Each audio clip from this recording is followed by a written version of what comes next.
देश के अंदर इस्लामिक कट्टरपंथियों का तांडव बढ़ता जा रहा है। अलग अलग राज्यों से हैरान करने वाली खबर सामने आ रही है। इतना ही नहीं, दूसरे देशों में भी ये हिंदुओं को टारगेट करते हैं और उनको खत्म करने के लिए तरह तरह की साजिशें रचती हैं। इन कट्टरपंथियों की ऐसी करतूत सामने आती है जिसको जानकर आपका भी खून खौल जाए।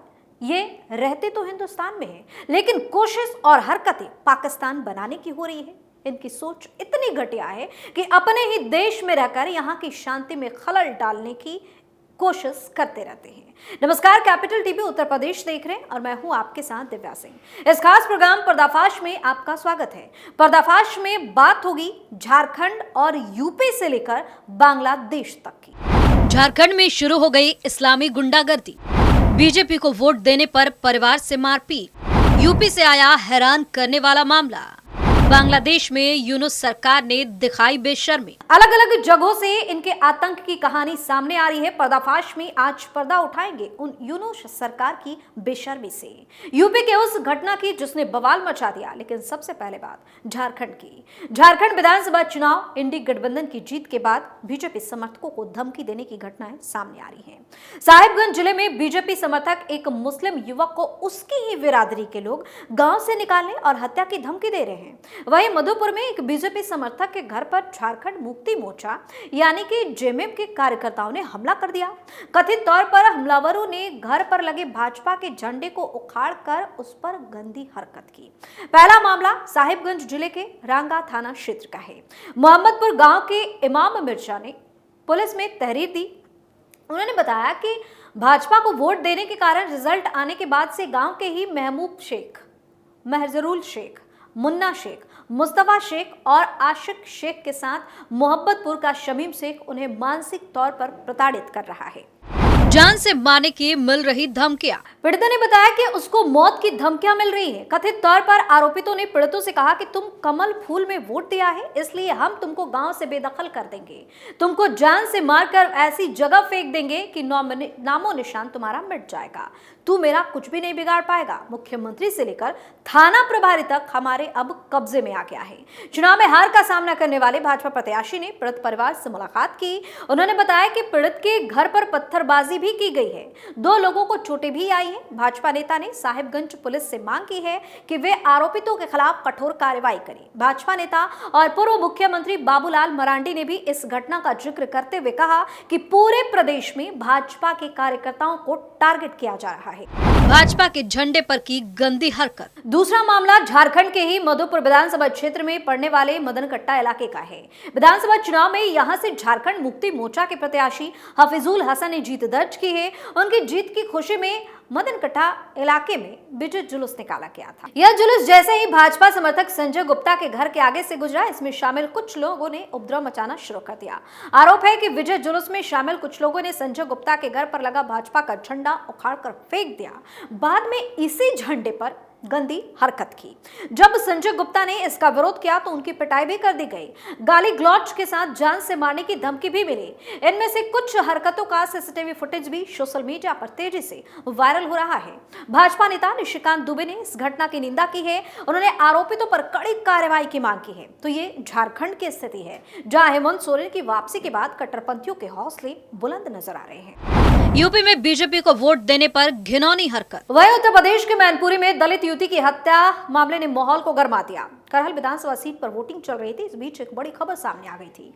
दलित लड़की की हत्या का मामला सामने आया। लड़की की हत्या का आरोप समाजवादी पार्टी के नेता प्रशांत यादव पर लग गया और मृतक के परिजनों ने आरोप लगाया कि युवती ने बीजेपी को वोट देने की बात कही तो उसकी जान ले ली गई। भारतीय जनता पार्टी ने करहल में दलित युवती की हत्या पर सख्त कार्रवाई की मांग की है।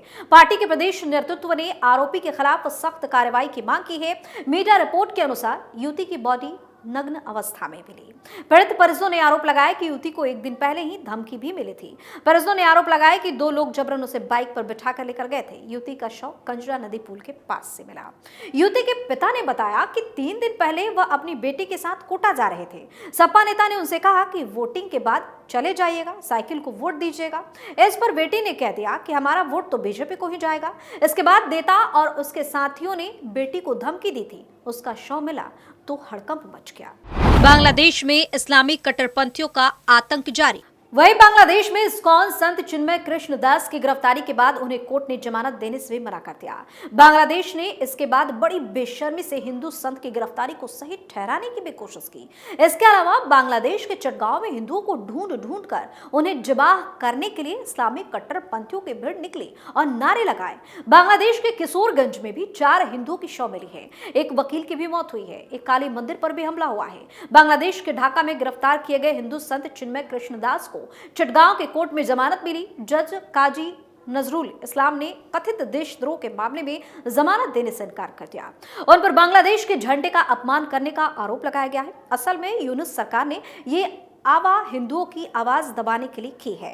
संत चिन्मय कृष्ण दास लगातार बांग्लादेश में इस्लामी कट्टरपंथियों के तरफ से हिंदुओं के उत्पीड़न पर बोले जा रहे थे। चटगांव में इसी दौरान हुए बवाल में एक वकील की मौत भी हुई है। बताया गया कि ये वकील चिन्मय कृष्ण दास की जमानत का विरोध कर रहा था। वकील को उसके चैम्बर से खींच कर मारा गया। इसके बाद अस्पताल में उसकी मौत हो गई। वकील की हत्या का आरोप कोर्ट में बवाल करने वाले इस्लामी कट्टरपंथियों पर ही लगा हुआ है। पुलिस भी इस मामले में कुछ नहीं बता पा रही। चिन्मय कृष्णदास की गिरफ्तारी के दौरान प्रदर्शन करने वाले हिंदुओं को चटगांव में पुलिस ने बेरहमी से पीटा। उन पर लाठियां और गोलियां चलाई। कई हिंदू इस पुलिसिया कार्रवाई में घायल हो गए। उन्हें अस्पताल में भर्ती करवाए गए। इसके फोटो भी सोशल मीडिया पर तेजी से सामने आ रहे हैं। हिंदुओं को ढूंढ कर मारने का ऐलान। बांग्लादेश के चटगांव में ही हिंदुओं को प्रताड़ित किए जाने के बाद उन्हें मारने के लिए भी इस्लामी कट्टरपंथियों ने एक रैली निकाली और नारे लगाए। इसका एक वीडियो सोशल मीडिया पर वायरल है। इस वीडियो में इस्लामिक कट्टरपंथियों की एक भीड़ रोड पर जा रही थी।